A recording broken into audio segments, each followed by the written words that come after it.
नमस्कार विद्यार्थी मित्रांनो, इयत्ता 8वी विषय मराठी अंतर्गत पाठ नंबर 4 सावलीतून जा आणि सावलीतून ये हा पाठ या ठिकाणी आपण अभ्यासत आहोत।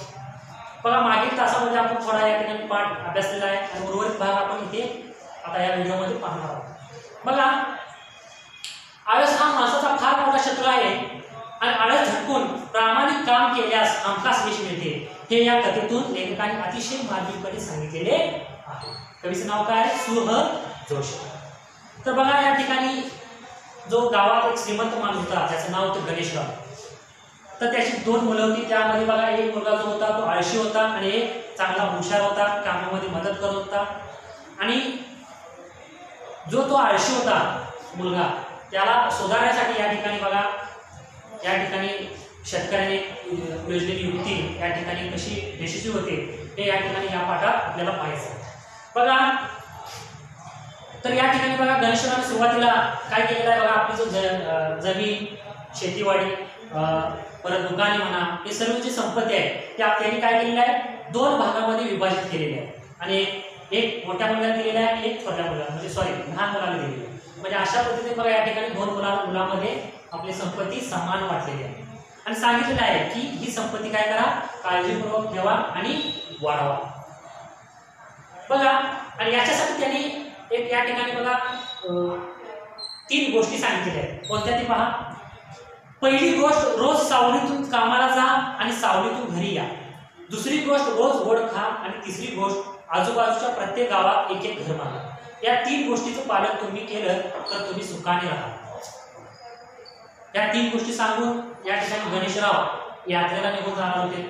जवळजवळ 1 वर्षाच्या यात्रेवर या ठिकाणी गणेशराव निघणार होते। तत्पूर्वी त्यांनी या ठिकाणी सांगितलं होतं की मुलांनी बरोबर ही संपत्ती वाटून द्यायचं ठरलेलं होतं आणि ही संपत्ती व्यवस्थितरित्या सांभाळायची होती आणि वाढवायची होती आणि याच्यासाठी त्यांनी 3 गोष्टी या सांगितलेल्या होत्या बघा। गणेशराव यात्रेला निघून गेले, इकडे आईला वाटले बाबांनी सांगितलेल्या 3 गोष्टी तर अगदी सोप्या आहेत बघा। अशा पद्धतीने बघा या 3 गोष्टी आहेत या ठिकाणी समजावून सांगून पुढं गणेशराव यात्रेला निघून गेलेला आहे। त्यानंतर बघा जो आवी नावाचा जो मुलगा आहे त्याला काय वाटतंय बघा या ठिकाणी बाबांनी सांगितलेल्या 3 गोष्टी तर अगदी सोप्या आहेत, त्याला असं वाटत आहे। पुढे बघा कामाला सावलीतून जावं सावलीतून ये असं बाबांनी सांगितलं। चला घरापासून दुकानापर्यंत शेतापर्यंत मांडवच घालून घेऊया। म्हणजे त्याची विचार करण्याची कशा प्रकारे या ठिकाणी पद्धत आहे बघा। त्याला काय वाटत आहे की शेतापर्यंत आणि तो जो दुकानापर्यंत जो काम करण्यासाठी जाणार आहे त्या ठिकाणी तो काय करून घेतला त्याने एक मांडव घालून घेतलेला आहे। चला घरापासून दुकानापर्यंत शेतापर्यंत मांडव घालून घेऊया, त्याप्रमाणे त्याने मांडव घालून घेतला। वडिलांनी सांगितल्याप्रमाणे रोज पकवानाचं जेवण सुरू केलं आणि आजूबाजूच्या गावामध्ये घर बांधणंही सुरू केलं।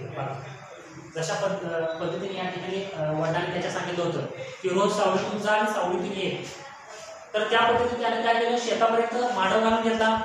दुसरी गोष्ट बघा जेवणात तो नेहमी गोड काय बनवू लागला रोज गोड खाण्यासाठी। आणि तिसरी गोष्ट जी आहे तो काय करू लागला प्रत्येक गावामध्ये एक घर बांधू लागलेला बघा। एवढा सगळा खर्च आणि काम मात्र काहीच नाही, त्याचा व्हायचा तोच परिणाम झाला, त्याची संपत्ती झपाट्याने कमी होऊ लागली बघा। आता घरापासून ते शेतापर्यंत मांडव घालणे किंवा घरापासून ते दुकानापर्यंत मांडव घालणे एवढं सोपं आहे का? नाही। तर यासाठी मोठा खर्च होऊ लागला। त्याचबरोबर बघा रोज गोडधोड पकवान करणे यासाठी खर्च होऊ लागला। त्याचबरोबर बघा आजूबाजूच्या गावामध्ये एक एक घर बांधणं यासाठी खर्च होऊ लागला। त्यामुळे त्याच्या संपत्तीत झपाट्याने काय होऊ लागली कमी होऊ लागली। पण रवीने मात्र आपल्या वडिलांचा उद्देश नीट समजून घेतला होता बघा। आता म्हणतात ना शहाण्याला शब्दाचा मारा, त्या पद्धतीने बघा या ठिकाणी रवीने आपला वडिलांचा जो उद्देश होता तो नीट समजावून घेतला होता आणि त्या पद्धतीने तो काय करत होता पुढे काम करत होता। त्यामुळे त्याची संपत्ती मात्र वाढत होती। होता वर्ष संपलं, होता वर्ष या ठिकाणी संपलेला आहे। गणेशराव आपली यात्रा संपून घरी परत आले। रवी आणि आवी धावतच त्यांना भेटायला आले। बघता बघता पूर्ण वर्ष संपून गेलेलं होतं आणि गणेशरावांची जी यात्रा होती 1 वर्षाची ती पूर्ण झालेली होती आणि ती यात्रेवर ती काय केले होते परत आलेले होते।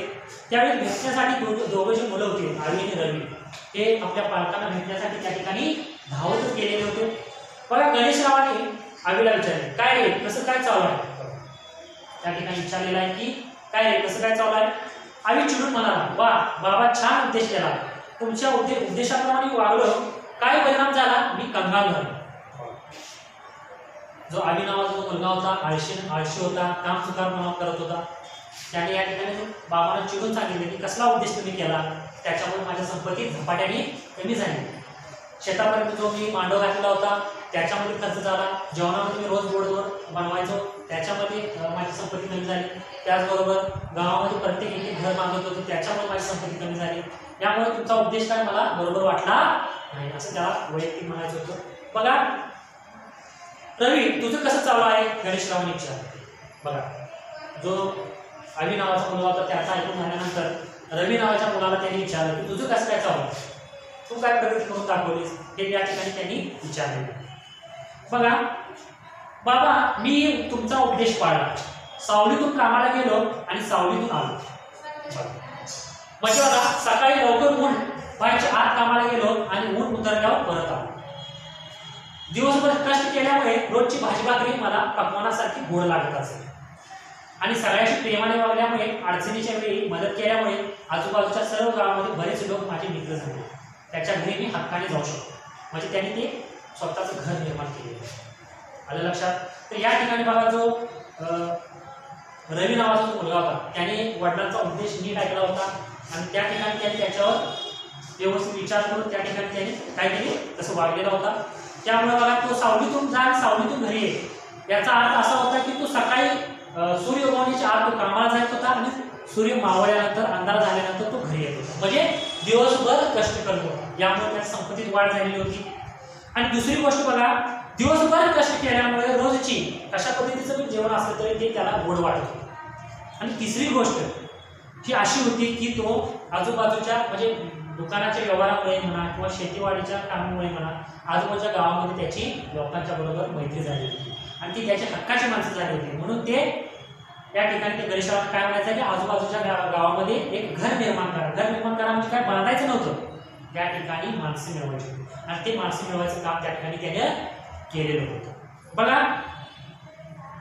म्हणजे प्रत्येक गावात माझं घर आहे त्यामुळे माझा धंदा चांगला वाढला आहे. बघा माणसं जोडल्यामुळे त्याचा धंदा वाढलेला होता, शेतीवाडीचे उत्पन्न वाढलेलं होतं आणि यामुळे त्यांनी काय झालेला होता त्याचा धंदा वाढलेला होता आणि त्याचं उत्पन्नही वाढलेलं होतं आणि त्याच्या संपत्तीत झपाट्याने वाढ होत होती. बघा गणेशराव आवीला म्हणाले, बघ माझ्या उद्देशाचा खरा अर्थ रवीने समजून घेतला, तू फक्त शब्द ऐकलेस आणि त्याचे पालन केलेस, त्यात माझी चूक काय? फक्त शब्द ऐकून त्याच्यावर काम करणं चुकीचं आहे, पण त्याचा अर्थ लक्षात घेऊन त्याच्यावर अगर काम कराल तर जाऊन पुढे जाऊन तुमची प्रगती हे निश्चितच होईल, असं या ठिकाणी या पाठात सांगितलं. बघा आवी खचित झाला, तो म्हणाला बाबा आता मी रवीसारखं काम करेन आणि यशस्वी होऊन दाखवेन. ते ऐकून गणेशरावांना खूप आनंद झाला. त्या ठिकाणी ही गोष्ट दुसऱ्या बाजू ऐकताच त्या ठिकाणी आवी खचित झालेला आहे आणि स्वतः मनोमन चिंतेत तो बाबांना सांगत आहे की इथून पुढे मी काम असंच चांगल्या प्रकारे करेन आणि माझ्या संपत्तीत वाढ करेन, शेतीवाडीत तुम्हाला मदत करेन, दुकानाच्या कामामध्ये मी तुम्हाला मदत करेन आणि अशा पद्धतीनं आपली संपत्ती आपण वाढवू आणि आजूबाजूच्या गावामध्ये लोकांची जी मैत्री आहे ती आपण काय करू कमवू. आलं लक्षात? तर अशा पद्धतीने बघा दोन्ही मुलाची ही चर्चा ऐकताच गणेशराव खूप मनोमनी खूप काय झालेले आहेत, आनंदित झालेले आहेत. कशा पद्धतीने बघा ही दोन मुलं त्यांच्या लक्षात आलेलं आहे की आळस कसा माणसाचा शत्रू आहे आणि आळस केल्यामुळे तोटा होतो आणि इथून पुढे आळस झटकून प्रामाणिक काम केल्यामुळं आपल्याला काय होणार पुढं आपली प्रगती होणार हे लक्षात येताच या ठिकाणी गणेशरावांना खूप आनंद झाला. आलं लक्षात? तर या पाठामध्ये एवढंच घ्यायचं की आपल्याला आळस हा माणसाचा शत्रू आहे. आळस कुणी आपल्या अंगी बाळगायचा नाही, तो झटकून प्रामाणिकपणे मेहनत कष्ट केल्यामुळं हे काय होणार प्रगती. ठीक आहे.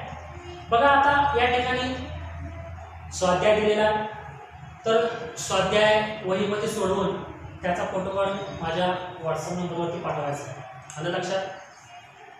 बघा बरेचसे प्रश्न आहेत, त्याचबरोबर व्याकरणाचे प्रश्न आहेत, तेही सोडून माझ्या व्हॉट्सअप नंबरवरती. आलं लक्षात? पाठ तुम्हाला समजला असेल. पुढील पाठ आपण उद्याच्या तासाला. ठीक आहे.